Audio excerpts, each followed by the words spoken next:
चलिए सभी को राधे राधे। जेएस ज्ञान एकेडमी में आप लोग का स्वागत है। और आज हम लोग देखेंगे मुख्य रूप से मौर्योत्तर काल का बिहार। ये हम हैं और ये हमारी आज क्लास होगी आगे की।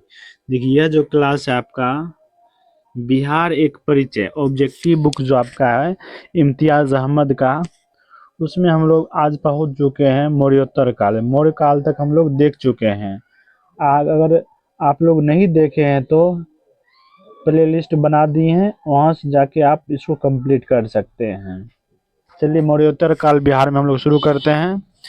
पहला प्रश्न आपका है, शुंग वंश से संबंधित सत्य कथन की पहचान करना। शुंग वंश से संबंधित सत्य कथन कौन सा है? पहला कथन आपका है, मौर्य साम्राज्य की समाप्ति के उपरांत मगध पर शुंग वंश का शासन स्थापित हुआ, जिसका शासन काल 187 बीसी से 75 बीसी तक रहा। और कथन 2 है, अंतिम मौर्य शासक बृहदत्त की हत्या कर 187 ईसा पूर्व ब्राह्मण पुष्यमित्र शुंग ने शुंग वंश की स्थापना की। और तीसरा कथन आपका है, बोध गया के विशाल मंदिर के चारों ओर शुंग कालीन छोटी पाषाण वेदिका मिली है। और चौथा स्टेटमेंट है, पुष्यमित्र के समय पाटलिपुत्र पर यूनानियों का भी आक्रमण हुआ। तो सही आंसर हो जाएगा सभी कथन सही है। क्या है? सभी कथन सही है आपका। इसमें से चारों के चारों कथन क्या है? सही है। तो पहला भी सही है, दूसरा भी सही है, तीसरा भी सही है, चौथा भी सही है। इस तरीके से आंसर हो जाएगा सभी, ए ऑप्शन हो जाएगा। चलते नेक्स्ट प्रश्न पे, 2 नंबर पे। किस सातवाहन शासक ने मगध पर विजय प्राप्त की और उसे अपने साम्राज्य में मिला लिया? तो सही आंसर हो जाएगा गौतमी पुत्र सातकर्णी।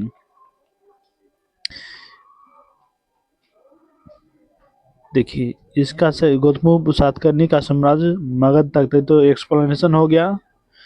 फिर इसको हम लोग देखिए, इसका सही किस सातवाहन शासक ने मगध पर विजय प्राप्त की और उसे अपने साम्राज्य में मिला लिया? सही आंसर हो जाएगा आपका वशिष्ठी पुत्र पुलमावी। वशिष्ठी पुत्र पुलमावी ने मगध पर विजय प्राप्त किया था।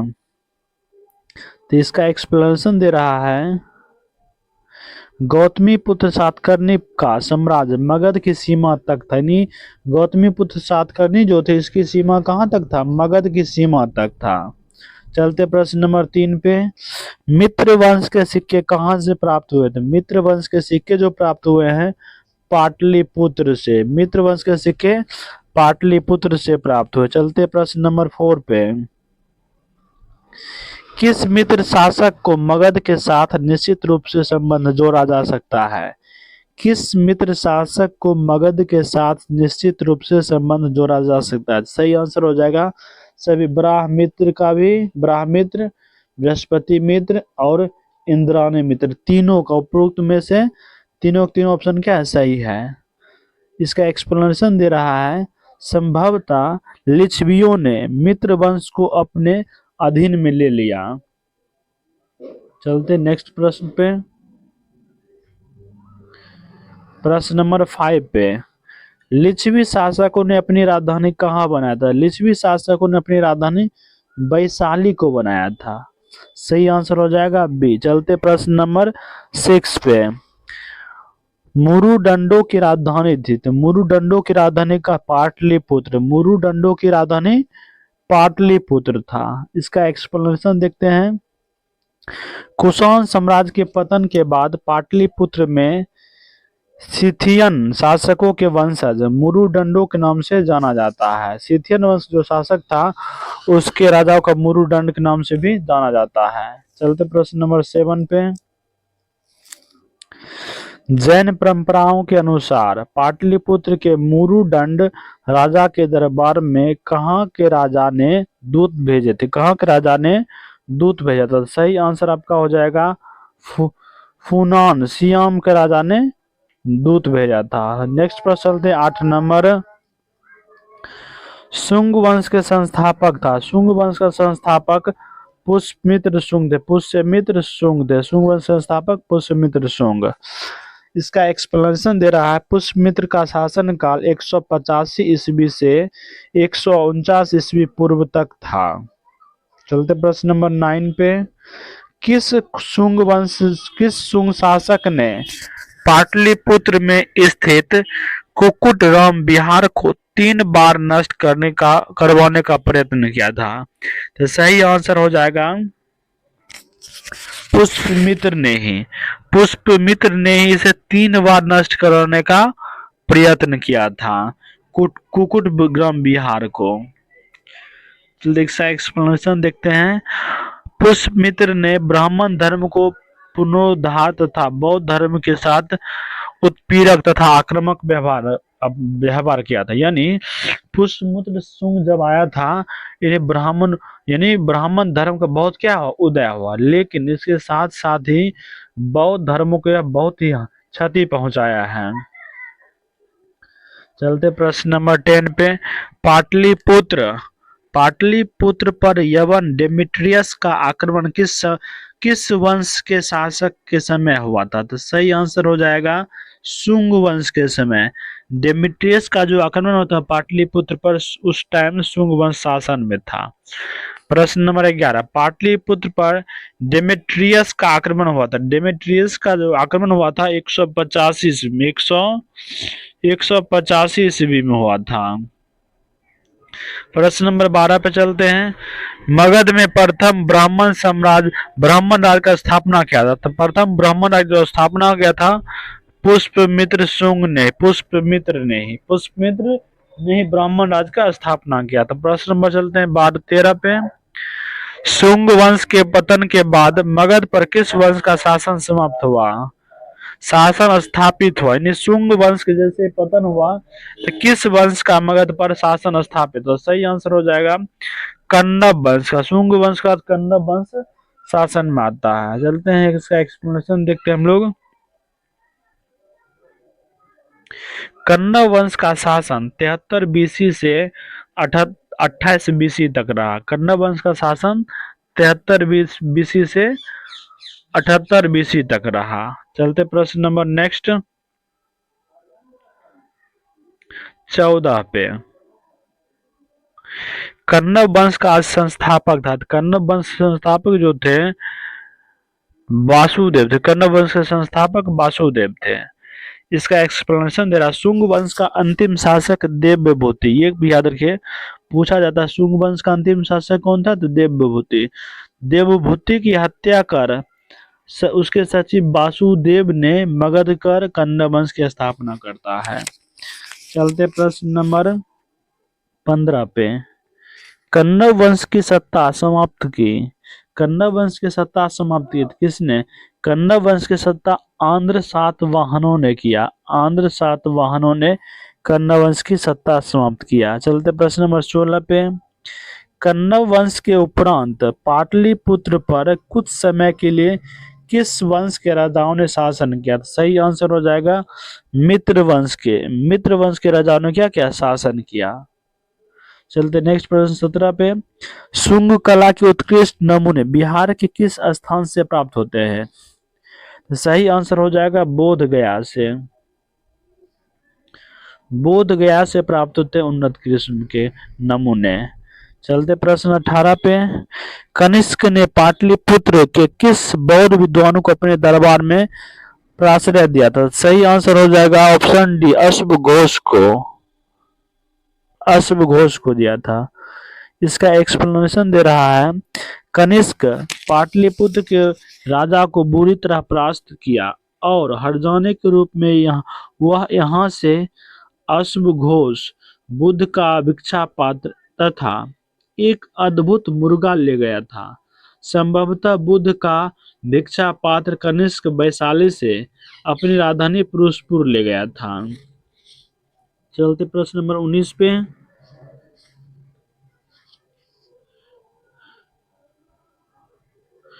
मगध पर शासन करने वाले राजवंश का क्रम बताइए। मगध पर शासन करने वाले राजवंश का जो क्रम है पहला था जाता है हर्यक वंश, दूसरा शिशुनाग, तीसरा नंद, चौथा मौर्य, पांचवा शुंग, फिर कन्नव। तो ऑप्शन हो जाएगा सी इस तरीके से। मगध पर शासन करने वाले वंश का क्रम हर्यक, शिशुनाग, नंद, मौर्य, शुंग, कन्नव। चलते प्रश्न नंबर 20 पे। शुंग वंश की राजधानी कहाँ थी? शुंग वंश की जो राजधानी थी पाटलिपुत्र। शुंग वंश की राजधानी पाटलिपुत्र थी, जिसका एक्सप्लेनेशन दे रहा है। शुंग वंश की राजधानी पाटलिपुत्र थी। बाद में कुछ शासकों ने विदिशा में भी दरबार लगाया था। चलते प्रश्न नंबर 21 पे। कन्नव वंश की राजधानी थी। कन्नव वंश की राजधानी पाटलिपुत्र था। कन्नव वंश की राजधानी पाटलिपुत्र था। प्रश्न नंबर चलते हैं 22 पे। कलिंग शासक खारवेल ने मगध पर आक्रमण किया था। तो कलिंग शासक खारवेल ने मगध पर कब आक्रमण किया था? पहली शताब्दी ईस्वी पूर्व, पहली शताब्दी बीसी के अंत में, दूसरी शताब्दी के बीसी के अंत में। ऑप्शन सी आपका है पहली शताब्दी ईस्वी के अंत में, और चौथा उपयुक्त में से कोई। तो सही आंसर आपका हो जाएगा पहली शताब्दी ने इस फर्स्ट सेंचुरी के बीसी में ही किया था। पहली शताब्दी के बीसी के अंत में किया था। चलते प्रश्न नंबर 22 पे, 23 पे चलते हैं। कलिंग नरेश खारवेल ने कहां से कीमती उपहार प्राप्त किया? कलिंग नरेश जो खारवेल था, कलिंग नरेश खारवेल ने कीमती जो उपहार प्राप्त किया था अंग और मगध से किया था। सर इसका एक्सप्लेनेशन हम लोग देखते हैं। उपहारों में जिनकी प्रतिमा तथा पदचिन्ह शामिल था। जो उपहार था उसमें जिन की प्रतिमा तथा पदचिन्ह शामिल था। चलते प्रश्न नंबर 24 पे। कुषाण साम्राज्य के पतन के उपरांत संभवतः मगध पर शासक रहा। कुषाण के बाद मगध पर शासक कौन रहा? सही आंसर लिच्छवियों का रहा था। एक्सप्लेनेशन दे रहा है। कुछ इतिहासकार के अनुसार मगध पर शक मुर्रेडों का नियंत्रण हो गया था। चलते प्रश्न नंबर 25 पे। गार्गी संहिता ने पाटलिपुत्र पर यवनों के आक्रमण का उल्लेख है। यह आक्रमण किसके समय हुआ? तो सही आंसर हो जाएगा पुष्यमित्र शुंग के समय यह आक्रमण हुआ। चलते प्रश्न नंबर 26 पे। सुप्रसिद्ध बौद्ध विद्वान अश्वघोष को प्राश्रय देने वाला शासक था। प्राश्रय देने वाला शासक कौन था? सही आंसर ऑप्शन बी कनिष्क थे। कनिष्क। चलते हैं नेक्स्ट। अब आगे आपका गुप्त काल, गुप्तकालीन बिहार। तो गुप्तकालीन बिहार को भी हम लोग देख लेते हैं। गुप्तों का वह आदि पुरुष जिसका राज मगध के आसपास तक सीमित था। तो सही आंसर हो जाएगा आपका श्रीगुप्त और घटोत्कच। श्रीगुप्त और घटोत्कच का क्या था? जो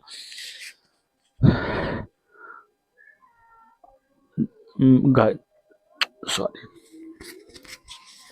गुप्त के शासक घटोत्कच और श्रीगुप्त जो राज था उसका मगध के आसपास क्षेत्र तक सीमित हो गया था। चलते प्रश्न नंबर नेक्स्ट पे 2 नंबर। किस गुप्त शासक के सिक्कों पर लिच्छवाय नामक पौराणिक आख्यान अंकित हुआ? तो सही आंसर है चंद्रगुप्त प्रथम के सिक्कों पर। चलते प्रश्न नंबर 3 पे। चंद्रगुप्त प्रथम का राज्याभिषेक हुआ। चंद्रगुप्त प्रथम का जो राज्याभिषेक हुआ था पाटलिपुत्र में हुआ था। चलते प्रश्न नंबर 4 पे। चंद्रगुप्त के पाटलिपुत्र में राज्याभिषेक और गुप्त वंश की स्थापना का वर्ष कौन सा वर्ष था? 320 बीसी, 320 ईस्वी। चलते प्रश्न नंबर 5 पे।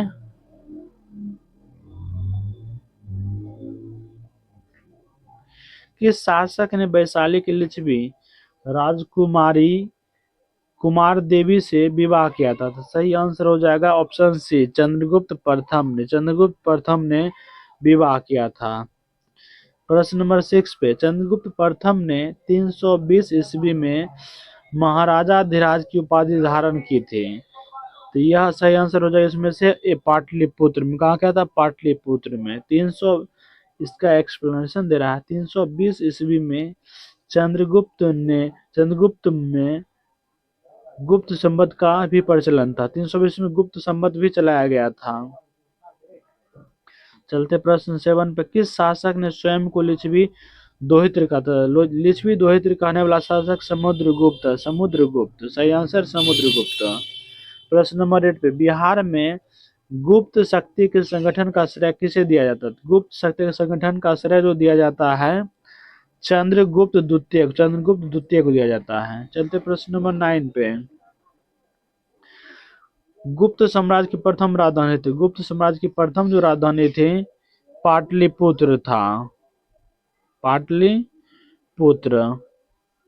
चलते प्रश्न नंबर 10 पे। किस शासक ने श्रीलंका के राजा मेघवर्मन ने गया में एक बौद्ध मठ यानी मंदिर की स्थापना की अनुमति मांगी थी? तो सही आंसर हो जाएगा ऑप्शन सी, समुद्रगुप्त ने मांगा था। चलते प्रश्न नंबर 11 पे। चंद्रगुप्त द्वितीय विक्रमादित्य का विदेशी मामलों में शांति और युद्ध मंत्री वीरसेन सवा कहाँ का था? तो सही आंसर हो जाएगा पाटलिपुत्र के थे, पाटलिपुत्र के। चलते प्रश्न नंबर 12 पे। किस गुप्त शासक को कुंतल प्रमुख पाटलिपुरवराधीश्वर या पाटलिपुत्र का भगवान कहा गया? तो सही आंसर हो जाएगा चंद्रगुप्त द्वितीय को। चंद्रगुप्त द्वितीय को पाटलिपुत्र का भगवान कहा जाता है। प्रश्न नंबर चलते हैं 13 पे। किस चीनी यात्री ने मगध में धनी लोगों द्वारा अस्पताल बनवाने और वहां रोगियों को मुफ्त भोजन तथा दवाई देने की चर्चा की गई है? तो सही आंसर हो जाएगा फाहियान ने किया है। नेक्स्ट पर चलते 14 नंबर पे। चंद्रगुप्त द्वितीय के समय बिहार की यात्रा करने वाला फाहियान के संबंध में सत्य कथन बताना है। तो सही आंसर हो जाएगा इसमें से बी, 1 2 3 4 सभी ऑप्शन सही है। उसने बिहार के वैशाली में यात्रा की और गंगा नदी पार कर पाटलिपुत्र गया, बिल्कुल सही है। फाहियान ने पाटलिपुत्र को अन्य शहरों की तुलना में सबसे अधिक महत्वपूर्ण माना, ये भी बिल्कुल कथन सही है। फाहियान ने बिहार में नालंदा, राजगिरी, बोधगया और चंपा की भी यात्रा की, बिल्कुल सही है। मगध देश की भी उन्होंने खूब प्रशंसा की, तो ऑप्शन ये भी सही है। तो जब सभी क्या सही है। चलते प्रश्न नंबर 15 पे। नालंदा विश्वविद्यालय के स्थापना का युग है। नालंदा विश्वविद्यालय स्थापना का जो युग माना जाता है गुप्त युग को, गुप्त काल माना जाता है। चलते प्रश्न नंबर 16 पे। नालंदा विश्वविद्यालय के संस्थापक, नालंदा विश्वविद्यालय के संस्थापक कुमारगुप्त प्रथम थे। कुमारगुप्त प्रथम नालंदा विश्वविद्यालय के संस्थापक। प्रश्न नंबर 17 पे। बोध गया के महाबोधि मंदिर की स्थापना हुई। बोध गया के महाबोधि मंदिर की स्थापना जो हुआ था गुप्त काल में ही हुआ था। चलते प्रश्न नंबर 18 पे। चीनी यात्री फाहियान कितने समय तक पाटलिपुत्र? चीनी यात्री जो फाहियान थे 3 सालों तक पटना में रहे। चलते प्रश्न नंबर 19 पे। आर्यभट्ट का संबंध किस नगर से था? आर्यभट्ट का जो संबंध था पाटलिपुत्र से था, पाटलिपुत्र से। चलिए प्रश्न नंबर 20 पे। गुप्त काल की एक मंदिर, गुप्त काल की एक सुंदर कार्तिकेय की मूर्ति किस जिले में से प्राप्त हुआ? कार्तिकेय की जो मूर्ति प्राप्त हुआ है शाहाबाद जिले से प्राप्त हुआ है। चलते प्रश्न नंबर 21 पे। बिहार में 7.5 फीट ऊंची बुद्ध देव की एक पीतल की मूर्ति प्राप्त हुई है, कहां से? सही आंसर हो जाएगा भागलपुर के सुल्तानगंज से। चलते प्रश्न नंबर नेक्स्ट। राजगीर के मणिनाग मंदिर में पत्थर पर खोदे हुए गणेश, विष्णु तथा नाग नागिन के चित्र या किस काल के हैं? तो सही आंसर हो जाएगा गुप्त काल से संबंधित, गुप्त काल से संबंधित है। चलते प्रश्न नंबर 23 पे। राजगृह में स्थित जरासंध की बैठक का निर्माण किस काल में? जरासंध की जो बैठक था उसका निर्माण हुआ था गुप्त काल में। चलते प्रश्न नंबर 24 पे। तीरभुक्ति यानी आधुनिक दरभंगा का राज्यपाल था। तो आधुनिक दरभंगा का जो राज्यपाल था गोविंद गुप्त थे, गोविंद गुप्त। चलते प्रश्न नंबर 25 पे। नालंदा विश्वविद्यालय किसके लिए प्रसिद्ध? नालंदा जो विश्वविद्यालय प्रसिद्धि मिला है इसको बौद्ध धर्म दर्शन के कारण। चलिए प्रश्न नंबर 26 पे। नालंदा में अवस्थित भारतीय विश्वविद्यालय में फाहियान किसके शासन के दौरान आया था? सही आंसर रहेगा चंद्रगुप्त विक्रम द्वितीय के समय में वापस भारत आया था। चलते प्रश्न नंबर 27 पे। किसने यह वर्णन किया कि मध्य भारत के सभी देशों में मगध देश सर्वाधिक नगर थे? धनपतियों ने यहाँ चिकित्सालय बनवाए थे जहाँ रोगियों को मुफ्त भोजन दवाएं दी जाती थी। तो इसने यह जो कथन है कहा है फाहियान महोदय ने। नेक्स्ट प्रश्न 28 नंबर। गुप्त संवत का आरंभ होता है, गुप्त संवत जो आरंभ होता है 320 ईस्वी, 320 ईस्वी में। चलते प्रश्न नंबर 29 पे। निम्नलिखित शासकों में किसे भारत का नेपोलियन का? भारत को जो नेपोलियन कहा जाता है समुद्रगुप्त को कहा जाता है। चलते प्रश्न नंबर 30 पे। मगध पर मिहिर कुल का आक्रमण किस शासक के समय हुआ? तो सही आंसर हो जाएगा नरसिंह गुप्त के समय, नरसिंह गुप्त के समय हुआ था। चलते प्रश्न नंबर 31 पे। गुप्त काल ज्ञान विज्ञान के विकास का स्वर्णिम युग था, इसमें योगदान देने वाले विद्वान कौन कौन थे? तो सही आंसर हो जाएगा तीन तीन विद्वान थे, पहला दूसरा और तीसरा। बरामिहिर थे, आर्यभट्ट थे, ब्रह्मगुप्त थे, पाणिनि बिल्कुल ही नहीं थे। चलते प्रश्न नंबर नेक्स्ट क्लास में, नेक्स्ट पेज में 32 नंबर प्रश्न। चीनी स्रोतों के अनुसार श्रीलंका के शासक मेघवर्मन ने गया में बौद्ध मंदिर बनाने की अनुमति के लिए निम्नलिखित में से किस गुप्त शासक के पास मिशनरी भेजा था? तो मिशनरी भेजा था समुद्रगुप्त के पास। चलते प्रश्न नंबर 33। किस गुप्त शासक के बारे में B.R.D. बनर्जी ने कहा है कि वह मगध साम्राज्य का अंतिम महान शासक था? तो कहा गया है स्कंदगुप्त के बारे में यह कथन कहा गया है। प्रश्न नंबर चलते हैं 34 पे। किस परवर्ती गुप्त शासक ने सिंहासन त्याग कर नालंदा मठ में रहने चला गया था? तो सही आंसर हो जाएगा नरसिंह गुप्त बालदित्य ने गृह त्याग दिया था।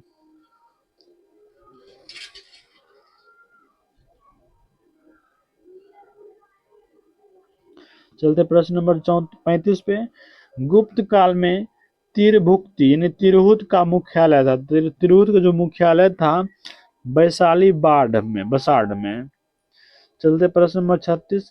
नालंदा विश्वविद्यालय के प्रमुख महान बंगाली विद्वान थे। नालंदा विश्वविद्यालय के प्रमुख बंगाली जो विद्वान थे शीलभद्र। इस तरीके से आपका खत्म होता। आज हम लोग 2 टॉपिक देखे हैं। ये देख ली बिहार का मैप है, बिहार के 9 प्रमंडल और 38 जिले, 9 प्रमंडल का नाम दे रखा है। तो उम्मीद करते हैं कि आपको यह पसंद आया होगा। अगर हमारे चैनल को सब्सक्राइब नहीं किया तो सब्सक्राइब कर लीजिए कृपया। सभी को धन्यवाद।